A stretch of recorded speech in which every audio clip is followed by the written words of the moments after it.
दोस्तों, मैं राहुल नागपाल समतावाद परिवार के साथ आज जंतर मंतर पर हूँ और हमारे साथ हैं मध्य प्रदेश से चल करके आए फूल सिंह बरैया जी, बहुजन संघर्ष दल के राष्ट्रीय अध्यक्ष। और उनकी पूरी पार्टी जो राजनीतिक दल है उसने आज बहुजनों के हित में जंतर मंतर पर एक धरना दिया है और यहाँ से फिर वो संसद मार्च तक पैदल मार्च करेंगे, उसके बाद संसद का घेराव करेंगे। तो फूल सिंह बरैया जी से मालूम करते हैं कि इस धरने का जो मेन उद्देश्य वो क्या है। फूल सिंह बरैया साहब, आपको पहले तो जय भीम, नमो बुद्ध है, आपका समतावाद पर स्वागत है। तो इस जो आपका ये जो धरना है इसका मेन उद्देश्य क्या है? वैसे हम लोगों ने पहले से जो हमारा धरने का जो योजना रही थी जी, वो प्रमोशन में जो आरक्षण को धीरे धीरे समाप्त कर रहे हैं जी, और कमज़ोर वर्गों का एक निवाला है उसको छीनने की कोशिशें हैं।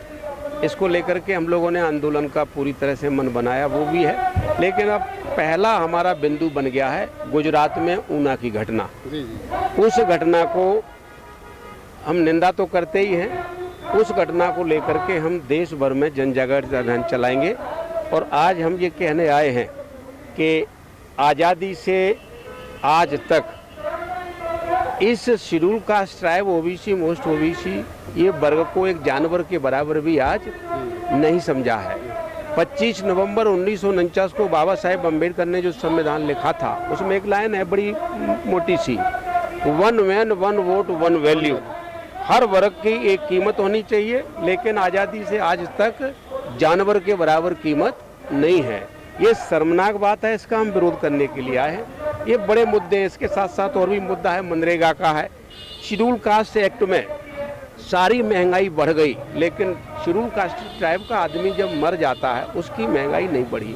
25 लाख रुपए हमने मांग की है। और शिक्षा का जो इन्होंने एक समय था, पुष्यमित्र सुंग ने जीव काट करके इन वर्गों की शिक्षा खत्म की थी, आज इन्होंने बिना जीव काट के शिक्षा खत्म कर दी है। शिक्षा का राष्ट्रीयकरण किया जाए, ये हमारी बड़े पैमाने पर मांग है। ये मुद्दे हैं। बरैया साहब, जैसे भी मध्य प्रदेश में 2018 में विधानसभा चुनाव आ रहा है, तो 2018 के जो विधानसभा चुनाव में बहुजन संघर्ष दल को हम वहाँ पे कहाँ पे देखते हैं?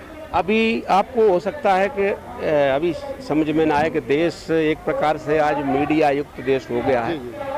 बहुजन संघर्ष दल मध्य प्रदेश में अपनी सरकार बनाएगा और इन पार्टियों को अब जनता भी त्रस्त हो गई है और लोगों की अब आंखें भी खुल गई हैं। तो मेरे ख्याल से बहुजन संघर्ष दल की इस बार बहुमत की सरकार मध्य प्रदेश में बनेगी। बरैया साहब, एक आखिरी क्वेश्चन और कि जो मान्यवर साहब काशीराम जी का जो सपना था उसमें और भी बहुत सारे नेता, मैं किसी का नाम नहीं लेना चाहूँगा यहाँ पर, जो उत्तर प्रदेश में भी, उत्तर प्रदेश के अलावा भी जो राजनीति कर रहे हैं, उनकी राजनीति में और बरैया साहब की राजनीति में क्या फ़र्क है?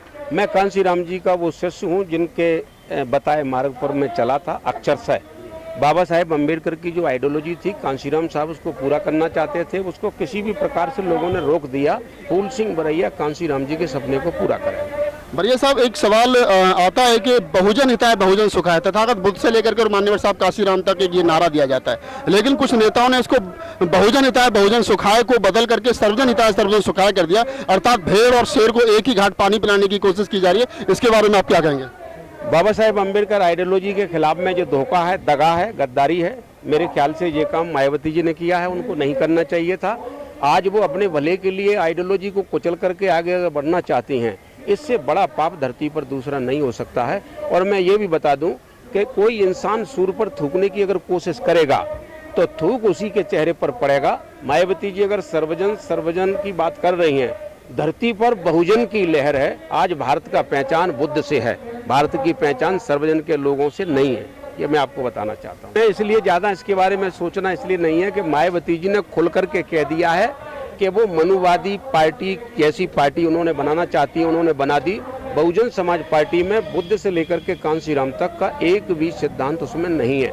तो हम उम्मीद क्यों करते हैं? हम बीजेपी से उम्मीद नहीं करते हैं, मायावती जी से भी नहीं कर सकते हैं। दोनों के विचार एक जैसे हैं। सर, बरैया साहब की राजनीति में और बहन कुमारी मायावती की राजनीति में, दोनों ही काशीराम साहब के उत्तराधिकारी हैं, दोनों की राजनीति में क्या फर्क है?